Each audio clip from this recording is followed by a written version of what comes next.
Cost আমাদের কি বের করতে বলছে? তো এভারেজ কস্ট আমরা কিভাবে বের করবো? প্রথম হয়েছে টোটাল কস্ট, ভাগ হয়েছে টোটাল ইউনিট। ইউনিট কিন্তু বলে দিছে এক্স, যদি বলিও না দেয় তাহলে ইউনিটকে এক্স ধরবা। এখানে কিন্তু এক্স হচ্ছে আউটপুট, আর আউটপুট মানেই হচ্ছে এক্স কে বোঝায়। এক্স যদি নাও বলি দিত আউটপুট এক্স, তাও তুমি আউটপুট এক্সই ধরবা সবসময় আজীবন। তাহলে আউটপুট এক্স দিয়ে যদি তুমি ভাগ করো টোটাল কস্ট কে, তাহলে তুমি এভারেজ কস্ট পাবে। ধরো তুমি ব্যয় করছো 20,000 টাকা আর 10,000 ইউনিট, তাহলে এক ইউনিট কত টাকা ওরা পড়ছে এভারেজে? বলো, কথা বলো তাড়াতাড়ি, গলা শুকিয়ে তাড়াতাড়ি বলো। আমি এক্ষুনি পড়তে ক্লাস নিয়ে তোমাদের ক্লাসের লিঙ্ক দিছি, এর জন্য লেট হয়েছে। হুম। আবার বলেন। বলছি 10,000, তোমার কাছে 20,000, 20,000 টাকা হচ্ছে টোটাল কস্ট হয়েছে, আর তোমার হচ্ছে 10,000 ইউনিট, তাহলে এভারেজ কস্ট কয় টাকা কইরা? 20। 2 টাকা কইরা, 20 টাকা বলে। ও সরি। তাহলে তাহলে দেখো 2 টাকা এভারেজ কস্ট। ঠিক সেম ভাবে এখানে টোটাল কস্ট হয়েছে 3x minus 10x square plus 1/3x cube. এখন এটারে ভাগ করবা কি টোটাল ইউনিট দ্বারা, তাহলে টোটাল ইউনিট মানে কি এক্স। টোটাল ইউনিট মানে এক্স, তাহলে এক্স দিয়ে তুমি ভাগ করছো। যদি ভাগ করো তাহলে দেখো এক্স দিয়ে যদি 300 থেকে জায়গা তাহলে থাকে এক্স, আমি আলাদা করি নাই, ডাইরেক্ট করে লিখি। এখানে এক্স স্কোয়ার থেকে যদি এক্স জায়গা তাহলে হচ্ছে এক্স থাকে এখানে। আবার যদি এখানে এক্স কিউব থেকে যদি জায়গায় একটা এক্স, তাহলে থাকে এক্স স্কোয়ার। এখানে বুঝছো কিনা বলো? এই জায়গাটা বুঝছো কিনা? এভারেজ কস্ট বের করাটা বুঝছো? হ্যাঁ। জি ভাইয়া। তাহলে এভারেজ কস্ট কে মিনিমাম করতে বলছে না? তাহলে এভারেজ কস্ট কে মিনিমাম। এখানে আপনি বুঝি নাই আপনার কথা, বলেন আপনি। আমি যেদিনকে গলা সত্যি ব্যথা। থেকে এক বাদ দিতে। হ্যাঁ, প্রত্যেক শব্দের থেকে এক্স আছে, পুরাটি বাদ দিছি। যদি না থাকতো তাহলে এক্স লিখে দিতাম বাদ কইরা। বুঝতে পারছেন? এই তোমার পড়া নাই? হ্যাঁ। তাহলে দেখো ডি বাই ডি এক্স কেন করছি, কারণ কি এভারেজ কস্ট কে বলছে, তাহলে এভারেজ কস্ট কে আমি করতেছি ডিফারেন্সিয়েট। তাহলে 1 নাম্বার ধাপ কমপ্লিট। কমপ্লিট 1 নাম্বার ধাপ। তাহলে ডিফারেন্সিয়েট করে আমরা 2 নাম্বার ধাপ লিখলাম। জি ভাইয়া। 2 নাম্বার লিখার পরে এখানে আমরা 3 নাম্বার ইকুয়েশনে গেছি, পাইছি? বুঝছো কিনা এটা? জি। তাহলে এখন আমরা ফর ম্যাক্সিমাম মিনিমাম ভ্যালু লিখলাম। ফর ম্যাক্সিমাম আর মিনিমাম ভ্যালু লিখলাম। তাহলে ম্যাক্সিমাম আর মিনিমাম ভ্যালু লিখে আমরা ইকুয়েশন কইরা এটার মান পাইছি 15। কত পাইছি? 15। দেখো এটা বুঝতে পারছো কিনা? এখন আমরা এই মানটারে নিয়ে কোথায় বসামু? কোথায় নিয়ে বসামু আমরা? 3 নং কয় না রে? সমীকরণ। 3 নং, 3 নাম্বারে, এ। তাহলে 3 নাম্বারে কি কোনো সংখ্যা আছে? 3 নং কোনো এ। আছে? কোনো এক্স আছে? না নাই, ভাইয়া। তাহলে না পজিটিভ। না তাহলে হুইচ ইজ না। পজিটিভ? পজিটিভ না? পজিটিভ কিনা? তাহলে জি। এভারেজ কস্ট ইজ মিনিমাম, জি ঠিক আছে? জি এভারেজ কস্ট কি? মিনিমাম। আচ্ছা, এই জি। অঙ্কটা আমি এইভাবে করামো না, এটা আমি আরেকটা নিয়মে করামো। এটা এইভাবে না করাইয়া এটা নিয়ম অনুসারে করামো। দেখি, এখানে বলছে 3 নাম্বারে, মানে আমাদের ইডেনের টেস্টের প্রশ্নে যেটা কইছে 3 নাম্বারে, বলছে output at which average cost is equal two marginal cost. এটা জানতে চাইছে না? এটা জানতে চাইছে না, দেখো তো। জি ভাইয়া। বলছে ফাইন্ড দা জি। Output which average cost is minimum. এই প্রশ্নটা এনে ত্রুটি আছে। এখানে যদি ম্যাক্সিমাম মিনিমাম না করি তাহলে এখানে মার্জিনাল কস্ট আসে কেমনে আবার? এভারেজ কস্ট কিভাবে আসে? প্রশ্নটা এখানে ত্রুটি আছে। এখানে বললো এলে এভারেজ কস্ট মিনিমাম ও মার্জিনাল কস্ট মিনিমাম, তাইলে পরে এই লাইনটা দিল, এলে এখানে না দিয়ে ডাইরেক্ট অঙ্কটা দিছে। কিন্তু অঙ্কটা যদি তোমরা করে দিতেছো দেখা কিন্তু পারবা, ম্যাক্সিমাম স্টুডেন্ট এটা ধরতেই পারতো না। তো দেখো আমি এটাকে এখন তাহলে একটা এরকম সুন্দর। সাজিয়ে থাকবে না হুম। সাজাই কোশ্চেনটা? থাকবো। না থাকলে কি এটা পারতেন না? এটা দেখলেই বুঝবেন এটা অঙ্ক। অঙ্ক তো হুবহু পাইবো, টেনশনের কোনো ভয় ভাইয়া নাই। 2 নাম্বারটার স্ক্রিনশট নিব। আচ্ছা, স্ক্রিনশট নিয়ে আগে অঙ্কটা করে লই। তাহলে দেখো দুই এখন নাম্বারটা আমাকে বলছে স্ক্রিনশট। কখন আমার, এই যে কখন আমার এভারেজ কস্ট আর মার্জিনাল কস্ট সমান হইব।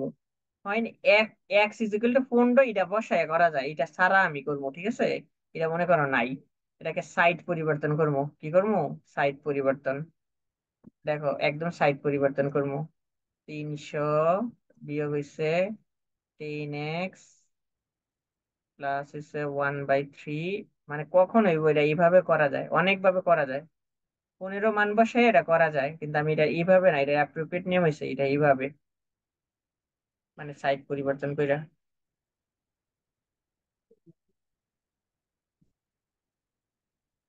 মাইনাস ভাই যেটা কাটতে দিয়েছেন ওটা লাগবে না। না, এই যে জায়গাটা কাটছি এটা বাদ, এটা এটা নিয়মে করা যায়, কিন্তু এটার অ্যাপ্রোপ্রিয়েট নিয়ম হচ্ছে এইটা। ওইটাও করা যায়, হয়তো না জানি, এমন না, দুইটা দিয়ে 15 মিলানো যায়। তাহলে সাইড পরিবর্তন করে ইকুয়েশন করে অঙ্কটা করার নিয়ম। দেখো এই 300 কাটা, কাটা না, কাটা, তাহলে দেখো আমার ভাই এখানে থাকে এসসি সমান সমান জি এমসি ভাইয়া। লাগছে না, এটা লাগবে না। কি 20x 10x থাকে এখানে। এসসি সমান সমান এমসি লাগছে না, এটা এসি সমান সমান, এসি মানে হচ্ছে 10x কি, থাকে ভাইয়া। এসি কি এটাই তো আমার কাছে জানতে চাইছি, জানি এসি সমান সমান এমসি কখন হইব? এসি মানে এভারেজ কস্ট, আর এমসি মানে কি মার্জিনাল কস্ট। দুইটা কখন সমান হইব? 10x, তাহলে এখানে দেখো 10x যদি থাকে, আর এখানে দেখো, একটু সাজায় লেখো, plus 1/3 x square minus x square. ঠিক আছে, ঠিক আছে না? ঠিক আছে, ইজিক্যাল টু 0। এখন দেখো এই পাশ থেকে কমন যায় কি, এক্স। এক্স যদি কমন যায় তাহলে এখানে থাকে 10, এখানে থাকে কি 1/3 এক্স থাকে, একশো করে দিয়ে দিলে হয়তো, তারপরে মাইনাস এক্স কমন নেওয়ার পরে ইজিক্যাল টু 0। এটা যে সহজ নিয়ম, ওইভাবে একটু প্যাস মনে হয় আমার কাছে, এই জন্য সহজটা করে দিস। তাহলে দেখো এক্সটা যদি চাপা দিয়ে দিই, তাহলে চাপা দিয়ে দিলে বাকি থাকে কিটা, এটা। তাহলে এখানে লসাগু যদি 3 হয়েছে এটা, ঠিক আছে, এই যে, যেহেতু ভগ্নাংশ আছে লসাগু, তাহলে এখানে হচ্ছে 30 বিয়োগ এই এক্স মাইনাস হয়েছে 3x, ঠিক আছে, ইজিক্যাল টু 0। এটা তো তোমরা বুঝতে পারছো, বুঝতে পারছো না এটা কিভাবে হয়েছে? হ্যাঁ, তাহলে এক্সট্রা এখন এক্সট্রা কারো করতেন ভাইয়া। এই ওয়ান না দিয়ে যদি এক্সট্রার উপরে দিয়ে দিই, কোনো সমস্যা আছে এনে? না না ভাইয়া, এই যে আগের এক্সট্রা, 10 এর আগের এক্সট্রা, বাইরেরটা। এটা রে চাপা দিছি, দেখো ব্রেকেটের বাইরে আছে এটা। এই এক্স দিয়া এটারে হুম। ভাগ করলে শূন্য রে কত হয়? শূন্য হয় না? 0। জি ভাইয়া। এইটা করছি এটা, এই এক্সটাকে ওই পাশে দিছি, বুঝছো? এটারে বলি আমি চাপা দেওয়া, বুঝছো, চাপা দিছি। তাহলে চাপা দিয়েছি, বুঝছো? তাহলে এখন আমরা এটা লসাগু করছি, লসাগু করলে 3, তাহলে 3×10 30 হয়, আর 3 দিয়ে করলে এক্স, আর এটা হয়, ঠিক আছে। তাহলে এখন হচ্ছে আর গুণন করি, তাহলে আর গুণন করলে এটা হতো 0 হয়ে জায়গা, থাকে কি এখানে 30, প্লাস মাইনাস মাইনাসে থাকে মাইনাসের 2x ইজিক্যাল টু 0। তাহলে ওই ক্যাশে দাও, -2x -30। তাহলে এখন তুমি এক্স ইজিক্যাল টু কত পাইছো? 15। দেখো এই অঙ্কটা 15 মান বসাইয়া করা যায়। আবার আমরা এখানে দিয়ে মান, তাহলে এক্স এর ভ্যালু যখন 15 হইব, তখনই মার্জিনাল কস্ট এবং কি, এবং কি এভারেজ কস্ট সমান হবে, ঠিক আছে। এই যে কিন্তু দেখছি ভাই হয়, দুইটা তো সমান। ভাই এক্স ইজিক্যাল টু যদি 15 হয়, তাহলে এভারেজ কস্ট আর মার্জিনাল কস্ট সমান হবে, বলো জ্যাকব। ভাই, এইভাবে করলে কি কোনো আবার সমস্যা হবে না? না, কোনো সমস্যা হবে না, এইভাবে আমি যেভাবে করছি এইভাবে এটা করে দিবা খাতার থেকে, ঠিক আছে। এখন যেটা করছি এটা ইজি লাগলো, এটা ইজি লাগলো ভাইয়া। ওইটার থেকে এটা ইজি বেশি, এর জন্য এটা করাইছি আমি। আর এটাই অ্যাপ্রোপ্রিয়েট, এটা বইও এমনি দেওয়া, ওইটা আমি নিজে নিজে এমনি করাইছিলাম, মানে বোঝানোর জন্য। মানে যে কোনো ওয়েতে, একটা ওয়েতে তুমি কষ্ট সব করো। অঙ্কে 15 হবে। হ্যাঁ, যখন এই যে হয় না x = 15, এটা আমি আগে প্রথমেই লেখা দেখাইছিলাম, তো এটা এসব এটা ছাড়াও অঙ্কটা করা যায়। সেটা কি অ্যাপ্রোপ্রিয়েট নিয়মটা হয়েছে যদি সাইড পরিবর্তন করো। নাও কোথায় থেকে তুলবা ছবি, তুলো।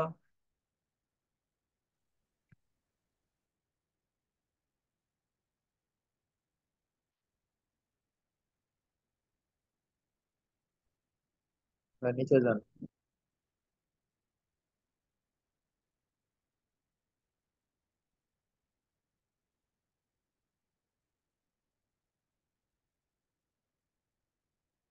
কিরে ভাই,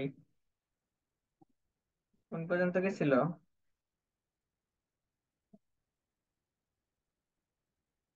ভাই উপরে আরো আর বাইরে দিছে।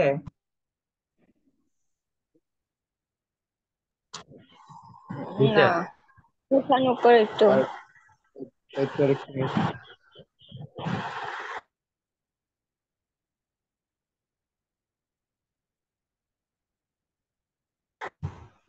তাই নিচে দাঁড়াও, টাকা পাঠানোর লাগে ফোন নাম্বারটা দিয়ে রাখবো।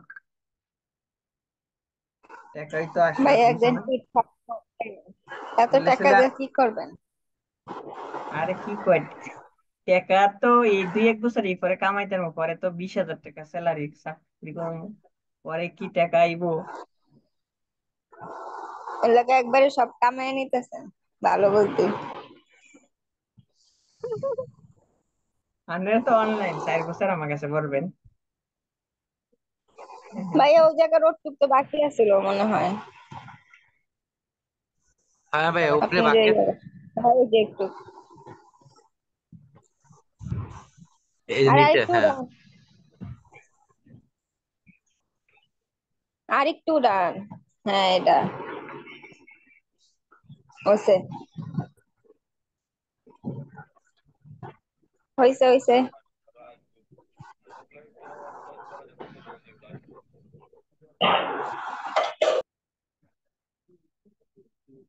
আরে ভাই, অফলাইনে পড়াম, আমি অনলাইনে পড়াইতাম না, আমার সময় নাই বুঝছো। আমি অনলাইনে পড়াইতে পারবো না আবার।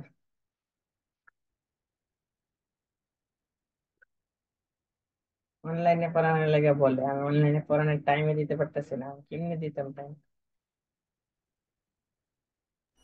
ভাই হাতের লেখাগুলো একসাথে দেন। তাড়াতাড়ি করো, এখনো দেবে মুহে বললে দেবো।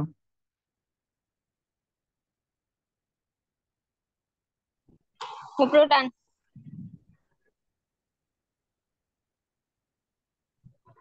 রিল্যাক্স তো হাতের দিক। এবার আমি অঙ্কগুলাকে হইছে। দাগামো, ঠিক আছে? তোমরা অঙ্কগুলা দাগাইবা। দেখো, এই অঙ্ক আমি এখন শুধু মুখে মুখে বলবো, আর আমি অঙ্ক করাইতাম না। এখানে দেখো, না বুঝলে পারলে আহ আমাকে বলবা। জাস্ট না বুঝতে পারলে আমাকে জাস্ট বলবা, ঠিক আছে? বল, a company has examined its cost and revenue structure and determined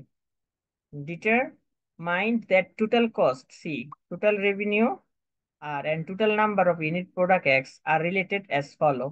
তাহলে সি মানে হচ্ছে টোটাল কস্ট বলে দিচ্ছে 100 প্লাস হচ্ছে 0.1015 x স্কোয়ার, এন্ড আর সমান 3x।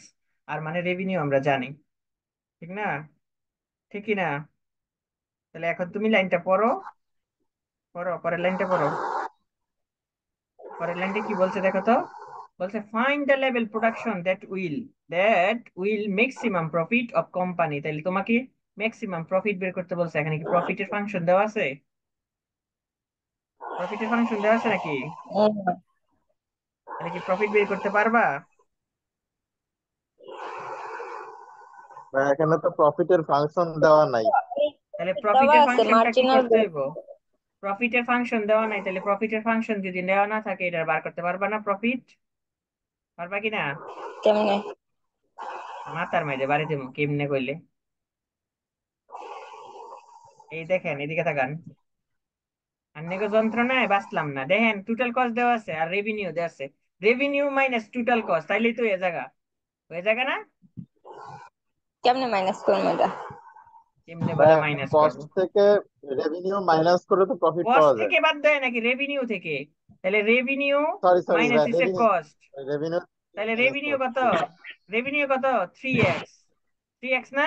আর 3x, আর টোটাল কস্ট কত? 100 যোগ 100 হইছে। Plus 0.015 square. এটা কেমনে কি করবো আমি তো কিছুই বুঝতেছি। এই অঙ্কটা পড়েন, কি বলছে দেখেন। বলছে এ কোম্পানি হ্যাজ এক্সামিন বুঝছি, ইটস আপনি কস্ট, এই যে ক্যালকুলেশন করেন কেমনে বের করেন প্রফিট? এই ডিটারমিন দ্য টোটাল কস্ট। এই যে দেখেন, আমি আপনার অঙ্কটা ধরে দিতেছি, টোটাল কস্ট বলছে, টোটাল রেভিনিউ বলছে। তাহলে আপনাকে কাকে ম্যাক্সিমাম করতে বলছে? কাকে? কাকে? প্রফিট। প্রফিট কে? প্রফিট। এই যে প্রফিট কে বলছে, তাহলে এই প্রফিট কে যদি বলে, তাহলে প্রফিট কি আপনার জানা আছে? তাহলে আপনি প্রফিট বের করবেন না? তাহলে রেভিনিউ মাইনাস হ্যাঁ, কস্ট জি ভাই। বাদ দিলেই তো প্রফিট হইব। বুঝতে পারছেন কিনা এখন? হ্যাঁ, এখন এটা কেমনে ক্যালকুলেশন করবো আমি তো এটাই বুঝতেছি না। ক্যালকুলেশন করবেন কি, এটার ইকুয়েশন বা, আরে কই যাইতাম আমি। আচ্ছা আমি সংক্ষেপে লিখতেছি, প্রফিট বের করার ফর্মুলা হচ্ছে রেভিনিউ মাইনাস হচ্ছে কস্ট। তাহলে রেভিনিউ কত দেওয়া আছে দেখেন, 3x। আর আর প্রফিট দেওয়া আছে কত, একবারে লিখতেছি আমি, 100 বিয়োগ হইছে পয়েন্ট 0.015 x²। তাহলে এটা হইছে কি, এটা কিসের ফাংশন হইছে বলেন, এটা প্রফিট না? প্রফিট। তাহলে প্রফিট কে এখন কয় নাম্বার ইকুয়েশন প্রফিট লিখবেন, কয় নাম্বার, 1 নাম্বার। 1 নাম্বার। ও, ডিফারেন্সিয়েট করলাম, ও ডিফারেন্সিয়েট করলাম 2 নাম্বার ইকুয়েশন, ডিফারেন্সিয়েট করলাম 3 number equation, differentiate for maximum minimum তারপর লিখলাম, লিখলাম, লিখার পরে 2 দুই নাম্বার নাম্বার 2 নাম্বার ইকুয়েশন কে লিখবো, লিখে মান পাবো, মানটা যদি হয় তারপরে 3 নাম্বারে নিয়ে বসামো, বসানোর পরে যেটা হইব ওটাই তো maximum profit. Am I right? বুঝতে পারছেন কিনা? পারি আমি। জি আরে ভাই বুঝছি। বাটপার। এবার দেন, এটাই সেন পর্যন্ত। বলছে ফাইন্ড দ্যাট প্রফিট অলসো দা, দেখে ফাইন্ড দ্যাট প্রফিট, দুইবার প্রফিট আইছে, ফাইন্ড দ্যাট প্রফিট অলসো হয় এক্স ইজ ইকুয়াল টু 120। তার বলতে পারবেন কেউ এ এক্স মানে কোনটার কথা বলছে, বলতে এখানে পারবেন এটা? প্রোডাকশনের কথা বলছে ভাই। প্রোডাকশন। আপনার যে প্রথমে যেই আপনাকে প্রফিট ম্যাক্সিমাম করছেন না, তা আপনি তো বুঝেই গেছেন এটা প্রফিট ম্যাক্সিমাম এই লাইনটা, ঠিক না? হুম। এই এক্স এর ভ্যালুটা নিয়ে খালি বসাই দিবেন, এই অঙ্কটা স্টার মার্ক দাও। কই বসামো? এই এক্স এর ভ্যালুটা বসাই বা প্রফিট তুমি ম্যাক্সিমাম জানতে পারবা না, এই যে ম্যাক্সিমাম প্রফিট জানতে পারবা না তুমি, হ্যাঁ। তাহলে ম্যাক্সিমাম প্রফিট তুমি যদি জানতে পারো, তাহলে তুমি এক্স এর ভ্যালুটা নিয়ে বসাইবা, এক্স কোথায় বসাইবা, এখানে 120 বসাইবা, তারপরে এখানে 120 বসাইবা, তারপরে যোগ বিয়োগ করবা, তাহলে যেটা হইব এটা দিলে 2 নাম্বার পার্টের। কি বুঝতে পারছেন এখন? এক নাম্বার ইকুয়েশনে ওইটা আবার বসাইয়া তারপরে ইয়ে হ্যাঁ, করবো। ভ্যালু বের করতে বললে আমরা 1 নাম্বার ইকুয়েশনে বসাই না, অ্যামাউন্ট বের করতে বললে, হ্যাঁ হ্যাঁ। জি ভাই। প্রথম দিন, হ্যাঁ। জি। প্রথম দিন বলছি না ওইটাই, এখানে ভ্যালু বের করতে বলছে, বলছে find that profit also the when x is equal to 15, মানে এখানে দুইবার উঠে গেছে, ফাইন্ড দ্যাট প্রফিট মানে অলসো দা ভাই প্রফিট, এটা ও আচ্ছা অলসো ঠিক আছে এটা, ওকে অলসো দা প্রফিট মানে জানতে চেয়েছে সেটাই, পারবা তো? মানে দুইটা পার্ট হবে না, মানে হ্যাঁ একটা পার্টে দুইটা পার্টের, লিখে একটা পার্টের কিভাবে বের ভিতরে করবো তুমি আর শুধু একটা। 120 বসাই দিবা নিয়ে, জাস্ট আর কিছু না, ঠিক আছে? আচ্ছা। দেখো এই 4 নাম্বারটা কাটতে দাও, এটা লাগতো না, 4 নাম্বার বাদ, ঠিক আছে? এখন দেখো 5 নাম্বার স্টার মার্ক দাও। The demand function phase a farm is P is equal to 500 minus 2.2x and it cost function is C is equal to এত, ঠিক আছে? P is a price, X is a output, C is a cost। তাহলে এটা আমি just শুধু সংক্ষেপে বলে দিব, আমাকে কি বলতে, কি বল, তাহলে আমাকে কি বলছে দেখো, কি বলছে, বলছে জানি find the output at which profit of the maximum, ফার্মের ম্যাক্সিমাম। বুঝতে পারছো কিনা কি বলছে এখান পর্যন্ত, কি কইছে এটা বুঝছো? হ্যাঁ। তারপরে জি অলসো ভাই। ফাইন্ড দা, তারপরে ডিফারেন্সিয়েট বলছে করতে also find the price it will charge, তাহলে ইট উইল চার্জ এর কথা বলছে, কি এটা কি বুঝছো কিনা? না। ফাইন্ড না দা না ভাই, পরে তো প্রাইস, বুঝি নাই। Find the price it will charge মানে প্রাইস বের করতে বলছে, মূল্য, মূল্য বের করতে বলছে, অ্যামাউন্ট বের করতে বলছে, ভ্যালু বের করতে বলছে এটা দিয়া। বুঝতে পারছো কিনা এখন? ও, কি করবা এখন? হ্যাঁ, বাট অঙ্কটা অবশ্য আছে, তাহলে ভাই দেখো ডিমান্ড, প্রফিটের ইকুয়েশনটা কি করতেছে? দেখো অঙ্ক দেখো, ডিমান্ড ফাংশন মানে পি দিলাম, কস্ট ফাংশন মানে এটা, ঠিক আছে? এখন টোটাল রেভিনিউ বের করবো, প্রাইস ইনটু কোয়ান্টিটি, তাহলে প্রাইস ইনটু কোয়ান্টিটি বের করলাম, তাহলে পি এক্স, তাহলে পি এর ভ্যালু দেওয়া আছে অলরেডি অঙ্কে, তাহলে পি এর ভ্যালু দিলাম x, profit total revenue minus total cost, তাহলে প্রফিট আমরা বের করছি, এটা জ্বালা লইতেছে অনলাইনে পড়ানো। তারপরে দেখো, তাহলে টোটাল এইখানে প্রফিট বের করছি, তাহলে এই যে প্রফিটের ফাংশন এটা, প্রফিট বের করছি according to the question we have find the maximum profit, তাহলে প্রফিট কে আমরা 1 নাম্বার ইকুয়েশন লিখলাম, লিখার পরে আমরা ডিফারেন্সিয়েট করে 2 নাম্বার ইকুয়েশন হইলো, 3 নাম্বার হইলো, হওয়ার পরে ফর ম্যাক্সিমাম মিনিমাম লিখছি, লেখা 1180 পাইলাম। পাওয়ার পরে আমরা এখন ঘোষণা করবো এটা ম্যাক্সিমাম প্রফিট। তাহলে ম্যাক্সিমাম প্রফিট আমি ঘোষণা করে দিছি। সেকেন্ড পার্ট বলছে প্রাইস বের করতে, তাহলে এক্স এর জায়গায় শুধু এইখানের মানটা নিয়ে বসাই দিমু। তাইলে আমাদের হয়ে গেল প্রাইস। এবার আপনার অঙ্কটা এটা নেওয়া লাগতো না স্ক্রিনশট, এটা না পিডিএফ দেওয়া আছে গ্রুপে? গ্রুপে দেওয়া আছে কিনা? কি আছে ভাই, আছে। কোনো PDF আছে। পিডিএফ দেওয়া নেই? দেওয়া আছে, দেখো আছে তুমি। ভাই। দেন নাই আচ্ছা, ভাই এটার। দেন দেওয়া নাই আছে। আঙ্গ গ্রুপে। Total cost output x is given, এটা করবেন। টোটাল কস্ট আর অঙ্ক আর করে এটা দেওয়া আছে, পিডিএফ আমি পিডিএফ আর লাগতো না। আর লাগতো না অঙ্ক, যেটা আমি হোমওয়ার্ক দিই এটা আর করবেন। ছবি তুলতে দেন। ছবি ভাই এটা কি পিডিএফ দিয়ে দিয়ে। পিডিএফ আমি দেওয়া মেসেঞ্জার আছে গ্রুপে এটা? দিয়ে দিতে। এই দেখো 7 নাম্বার অঙ্ক, পারবা করতে? ওই মার্জিনাল চাপে কস্ট ফাংশন। করে দেখো। দেখো মার্জিনাল কস্ট অলরেডি আছে, আর প্রফিট কি তোমার ডিফারেন্সিয়েট করতে বলছে। আচ্ছা, এটা লাগতো না, এটা লাগতো না। আচ্ছা 10 নাম্বার অঙ্ক, এটাও লাগতো না। 11 নাম্বার, 11 নাম্বারের অঙ্ক করলে করো, না করলে বাদ করো। আচ্ছা এটা কইরো, 11 নাম্বারেরটা কইরো। 12 নাম্বারের অঙ্ক হোমওয়ার্ক করে অঙ্ক করে দেওয়া আছে, জাস্ট কইরা না বুঝলে আমাকে বলবা। 13 নাম্বারও কইরা দেওয়া আছে, 13 করে দেওয়া আছে। 14 নাম্বারেরটাও কইরা দেওয়া আছে, ঠিক আছে, 14 করে দেওয়া আছে। 15 নাম্বারও কইরা দেওয়া আছে। এগুলো আমার দেখাইতে, এগুলা মেসেঞ্জার আমি গ্রুপে দিয়ে দিছি শীট। পনেরো ভাই এটা নাম্বার পিডিএফ আপনি কই কইতাছেন? পিডিএফ 15 নাম্বার মেসেঞ্জার দেওয়া গ্রুপে আছে। এইমাত্র দিচ্ছি। আরে পিডিএফ দেওয়া এটা আছে, আছে তোমার রাকিব শুধু দেওয়া। নাম্বার একদম যে নাম্বার গুলা করা আছে শুধু এই নাম্বার গুলা করলে হইব, আর এক্সট্রা কোনো অঙ্ক করতে হইব না, ঠিক আছে? পিডিএফটা তোমরা গ্রুপে ফরওয়ার্ড করে দাও। আমার আর বোঝানোর কিছু নাই, এই চ্যাপ্টার ক্লোজ। এখন আমরা ইন্ডিসিস অথবা আমরা ইকুয়েশনের চ্যাপ্টার করাম, কোনটা করাইতাম? ভাই দেখো, আগে করা। আচ্ছা ম্যাট্রিক্স করাই প্রথমের থেকে একদম।